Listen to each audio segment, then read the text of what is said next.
যোৱা 23 মে তাৰিখে পুনৰ যাত্ৰা আৰম্ভ কৰিছিলোঁ লখিমপুৰলৈ বুলি ভাওনাৰ বাবে। লগত আহিছে বিলা, যদু, দত্ত, তনিদা আৰু মই। এইকেইদিন বৰষুণৰ পাছত আজি ৰ'দটো ওলাইছে আৰু সুন্দৰ এটা পৰিৱেশ গঢ় লৈ উঠিছে। সেই পৰিৱেশবোৰ চাই আমি প্ৰথমতে উপস্থিত হ'লোগৈ লেপেট পতা।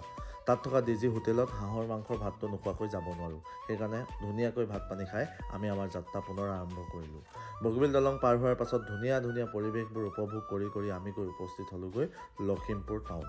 লখিমপুৰ টাউনত উপস্থিত হোৱাৰ পাছত চিধাই গৈ যদুদাৰ ঘৰত সোমালোঁ আৰু পুনৰ তাত ভাত পানী খাই আমি যাত্ৰা আৰম্ভ কৰিলোঁ ভাওনাৰ ঠাইলৈ। এয়া গৈ পালোঁ ভাওনা ঠাই গ্ৰীণ ৰুম। সকলোখিনি বস্তু সাজু কৰা হৈছে। অৱশ্যে আজি যথেষ্ট গৰম, তাৰ গৰমৰ মাজতে ভাওনা কৰিব আহিছোঁ। 1-2 কৰি মানুহবোৰ আহি ইয়াত উপস্থিত হ'লোঁ। এইফালে হীৰকে গাইছে বিষ্ণু আৰু আমাৰ প্ৰেমদা অসুৰ। তাৰপিছত এজন মেইন মানুহজন যদুদা আৰু সৌফালে বহি আছে আমাৰ দত্ত আৰু মোৰ ভকত ঋতুদা। সকলোখিনি বহিছে আৰু ময়ো বোলো মেকআপটো লৈ লোৱা যাওক। যদুক ক'লোঁ মেকআপটো মাৰ। তাৰপাছত 1-2 কৰি অসংখ্য মানুহ আহি পিনি ভাওনাত সমাগম ঘটিলে। ময়ো গৈ প্ৰৱেশখনকে বোলো মাৰি আহোঁ। আপোনালোকৰ মৰম আশীৰ্বাদৰ অভিনয়টো দাঙি ধৰিবলৈ চেষ্টা কৰিলোঁ লখিমপুৰ পানীগাঁৱত। যদি কোনো ব্যক্তিয়ে চাইছিলে তেনেহ'লে আপোনালোকে কমেণ্ট কৰি জনাব। তাৰপাছত আৰু 1-2 কৰি সকলোৱে ফটো চটো মৰা মেলা আৰম্ভ কৰিছে। পুৰস্কাৰো পাইছোঁ।